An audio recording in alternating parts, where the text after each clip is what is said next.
Un cartel, no diría que meme, porque los memes habitualmente tienen el carácter burlón o satírico o lleno de sorna, a veces incluso humorístico o cómico, pero permítanme llamarle cartel digital, que dice, ¿qué vas a hacer cuando las víctimas sean tus hijos?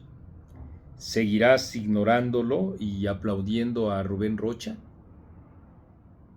¿Cuánta razón tiene eso que es una convocatoria a tener empatía por el sufrimiento ajeno, por el sufrimiento que entonces, si tuviéramos simpatía, sería también propio, porque es una situación generalizada en el país, porque puede ocurrir contigo, que me estás viendo en este momento, o conmigo, que estoy hablando con ustedes y cuya única distancia que hay es una cámara, en donde en efecto lo que hay es un emisor y un receptor, en un entorno enorme de preocupación, de miedo y de indignación, porque el gobierno federal ha cedido la soberanía desde hace tiempo, al menos desde 2018, con su estrategia de abrazos no balazos, a los grupos del CO.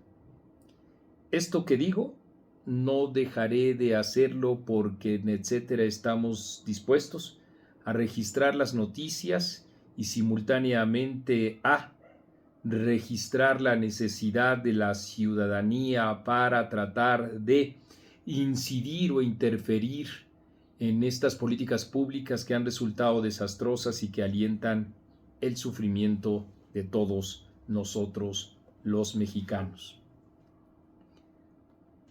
Hoy podemos hacer un recuento reflexivo, analítico, sobre las hechuras de las bestias, los monstruos y los bufones de la 4T, para recomendarles que es mi más reciente libro, que ustedes pueden adquirir en Mercado Libre y que también pueden ustedes adquirir aquí mismo. Abajo de esta pantalla se encuentra la posibilidad de que ustedes se comuniquen con nosotros y vengan por ello. Si no, también en Amazon pueden ustedes adquirirlo, entre otras ofertas editoriales que nosotros hacemos. Hay responsables y hay contextos. Pasemos a los contextos. En el último año, Tabasco se ha ido cubriendo de rojo. Omito el término que ustedes ya tienen en mente y que pueden en lugar mío decir porque aquí en esta plataforma no se puede. Y eso tiene que ver con dos factores: la ineficacia del gobierno y también entonces la ruptura de los acuerdos que mantenían los grupos del CEO para entonces librar entre ellos una batalla en la que no puede intervenir el Estado. Hay, a juicio de muchos, un tercer elemento, el que tiene que ver con que también los funcionarios públicos y políticos de Morena se encuentran incrustados dentro del CEO. Eso es o genera lo que ha estado viviendo Tabasco en el último año, de ese tamaño que también ha de registrar los dichos de este pequeñito gobernador que aludió también a un personaje sin el que no se explica el crecimiento de esta violencia. Me refiero, claro está, al senador Adán Augusto López. ¿Qué ha hecho el gobierno? ¿Alguna mínima investigación? Lo que ha hecho es arroparlos, como lo ha hecho con Sinaloa, pero vámonos por partes. Ustedes han visto también que en Guerrero hay muchos medios de comunicación que dejaron de hablar de la situación difícil que viven los guerrerenses y también de la violencia en ese estado, como si ésta no existiera. Hay, estoy en condiciones de decirlo a ustedes, una operación del mismo estado que ha gastado enormes recursos para evitar que el registro de los homicidios en aquella entidad sea la moneda corriente que lo fue durante los últimos 2 años en nuestro país. Pero ahí está, no implícita ni palpitante. No quiere decir que porque los medios no lo registren eso no existe. Al contrario, muchos de esos medios doblegados u oficialistas no hablan de ello justamente para tratar de hacer como si eso no existiera. Y así nos podemos ir con ese mismo fenómeno, por cierto, en Chiapas.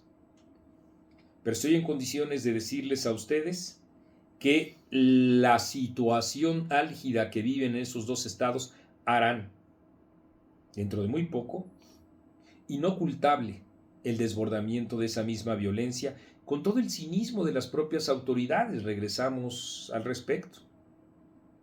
Porque el gobernador saliente de Chiapas dejó una bomba de tiempo.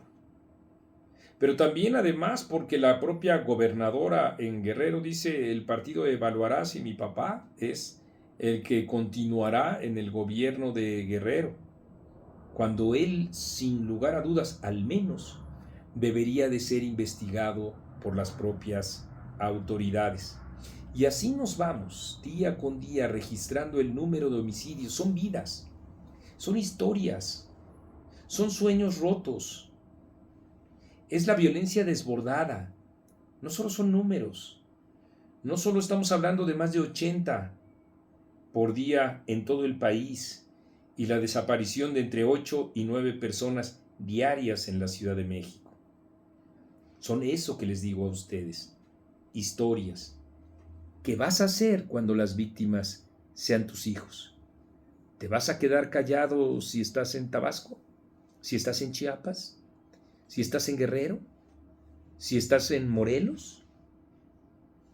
¿Seguirás haciendo activismo solo en las redes sociales, expresando de distintas maneras tu enfado por lo que está pasando en el país y hasta ahí?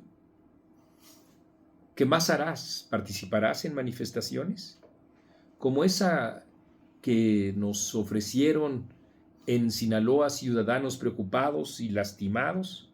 Sí, porque ha detonado ya en 2 niños la violencia, que no son los únicos, hay que decirlo, pero que ahí ya también removieron las fibras sensibles de estos ciudadanos y de muchos que no viven en Sinaloa. Al grito de fuera Rocha, es por lo menos o implica por lo menos un sentimiento contrastante. Por un lado, de enorme tristeza, desazón, desesperanza e indignación. Por otro lado, de renovado entusiasmo porque algo tenemos que hacer para que eso no siga ocurriendo. Y ese algo pasa por la renuncia de Rubén Rocha. Él, recordemos, desde hace 2 años y medio señalaba que no pasaba nada. Ahora está implicado, al menos como para ser investigado, en un homicidio, el del exrector de la Universidad Autónoma de Sinaloa. Está relacionado con las enormes expresiones de violencia que hay en el Estado. Está relacionado con sus mentiras para decir que no pasa nada. Ustedes recuerdan, apenas la semana pasada dijo que no pasaba nada, que todo era una estigmatización que hemos hecho los medios de comunicación y los críticos del gobierno. Claro, está envalentonado y amparado en la unidad de Morena y el gobierno que ahora todavía lo respalda pese a ese grito de sufrimiento multitudinario. Por eso la pregunta es de nuevo: ¿qué vas a hacer? Esperemos que haya ya una trascendencia importante que rompa con cualquier fibra relacionada con la ideología, relacionada con el fanatismo, y como ciudadanos salgamos, juguemos en favor de nuestro país. Esa sí es la defensa de la soberanía y a esa es la convocatoria a la que nosotros nos remitimos, porque eso es etcétera. Y yo soy Marco Levario Turcot.